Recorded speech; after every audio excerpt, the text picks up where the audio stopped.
Hi there. One of the most preventable birth injuries is failing to intervene when there is meconium aspiration syndrome occurring. MAS, meconium aspiration syndrome, is when a baby is in distress and passes its first bowel movement inside the womb. Typically, babies don't actually produce a fecal matter inside the womb. It's usually right outside of the womb and maybe even a day or two after the baby is delivered.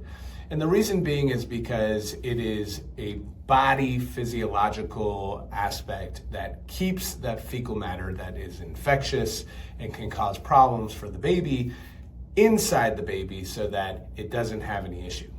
Any waste that the baby needs to have, such as a poop, will go out through the mom, through the umbilical cord. However, once the baby gets closer to term, then what ends up happening is the baby becomes stressed out. And if the baby stresses out in a certain situation, for whatever reason, not getting enough oxygen is usually the typical one, then what ends up happening is the anus and sphincter actually loosen up. The baby's body starts to believe that it needs to not focus so much on the peripheral organs, and so it will release them. That is a sign that a baby is in distress. So when the fecal matter then goes into the womb, it becomes infected, and the baby starts to swallow that fecal matter and breathe it in as well. That fecal matter will then go into the lungs, and that is called meconium aspiration syndrome. Meconium being the fecal matter, aspiration being the breathing it in. When the baby comes out at that point, it now has fecal matter inside its lungs.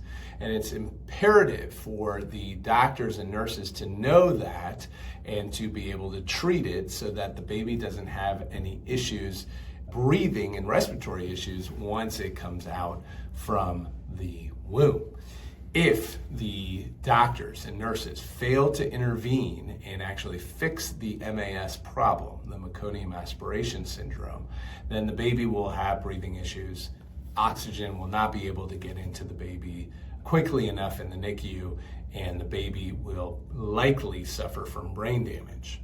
Therefore, it's extremely important for a doctor or nurse to intervene while the baby's in the womb and is suffering from meconium aspiration syndrome, as well as when the baby is delivered and is in the NICU. Both should have medical intervention in order to prevent any type of issue with the baby down the road due to MAS. If your loved one had a baby and the baby suffered from meconium aspiration syndrome, and you don't believe that the doctors intervened quickly enough, then you may very well have a medical malpractice claim. You need to speak to a birth injury lawyer to know your rights.